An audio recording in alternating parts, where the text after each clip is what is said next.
प्रिय आत्मन, आज भारतवर्ष के लिए बड़े गर्व की बात है कि आज भारत विश्व का पहला ऐसा देश बन गया जो चंद्रमा के दक्षिणी ध्रुव पर अपना तिरंगा झंडा लहराया। इसके लिए हम सब भारतीयों का को खुद के लिए बहुत बहुत बधाई और विशेष रूप से जो इसरो के वैज्ञानिक हैं और उनके जो टीम के जो मुखिया हैं और समस्त टीम को कोटि कोटि अनेकों बधाइयाँ और शुभकामनाएं। आज हमारा भारतवर्ष, आज हम 140 करोड़, आज हम लोग का जो वो छाती है और गर्व से वो फूल उठा है और वो खुशी से वो भर गया है। और ये बहुत ही सुंदर सहयोग आज भारत विश्व में अपना कीर्तिमान स्थापित किया और एक इतिहास रचा। और आज हमें जितनी भी खुशी मनाए ये किसी आज़ादी से कम नहीं है। आज सबसे बड़ी, आज एक बहुत बड़ी उपलब्धि और भी है कि आज सावन शुक्ला सप्तमी के दिन महामानव का जन्म हुआ। महामानव गोस्वामी श्री तुलसीदास जी महाराज, जिन्होंने रामचरितमानस की रचना की। वैसे तो रामायण शतकोटि अपारा, वाल्मीकि रामायण जो संस्कृत में है, चूँकि ये कठिन है और लेकिन वो रामचरितमानस को हिंदी सामान्य वो भाषा में रच करके गोस्वामी तुलसीदास जी ने एक दुनिया में अब एक अलग कीर्तिमान स्थापित किया।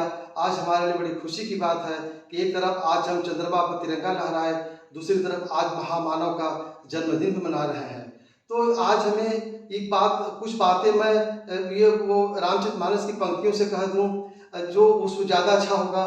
परिवार में अगर देखा जाए तो ये जो हमारा रामचरितमानस है, ये पूरे संसार की शासन व्यवस्था को, राजधर्म को की व्यवस्था इसमें है।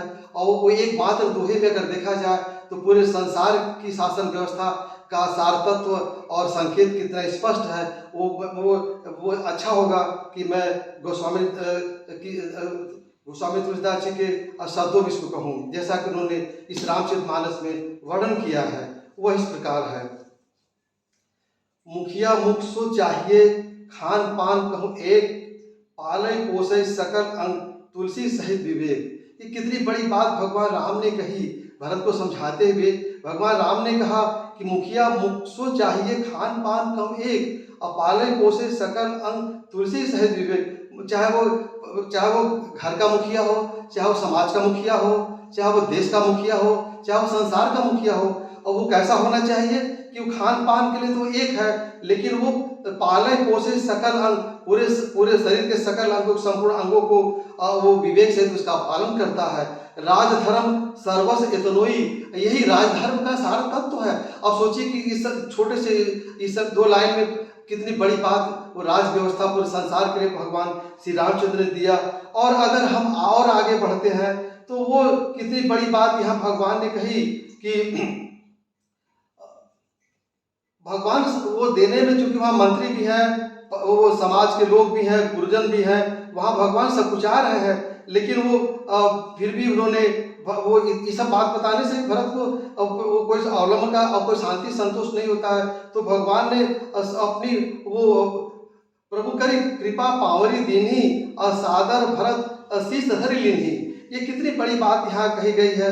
आज संसार में विज्ञान की उपलब्धि, एक तरफ हम एक संसार में आज होड़ लगी है, चंद्रमा पर, मंगल पर, बृहस्पति पर और शुक्र और सूर्य पर वो अभियान चल रहा है, वहाँ पहुँचने की कवायद हो रही है, जहाँ विज्ञान ने बहुत कुछ दे दिया, लेकिन वो स्थान की दूरी तो घट गई, लेकिन दिल की दूरी इतनी बढ़ गई कि आज रामचरितमानस को अगर लिया जाए तो रामचरितमानस में राजधर्म और परिवार में कैसे होना चाहिए, राजा का क्या धर्म होना चाहिए, भाई भाई का कैसा धर्म होना चाहिए, पति पत्नी का कैसा होना, सारी व्यवस्था इसमें दी है। आवश्यकता इस बात को मानने की है। इससे बड़ी बात क्या होगी कि बोले रण के मैदान में विभीषण ने कहा कि हे प्रभु, आपके तो नाथ न रथ नहीं तनपत प्राणा, और कहीं भी दिखत वीर बलवाना।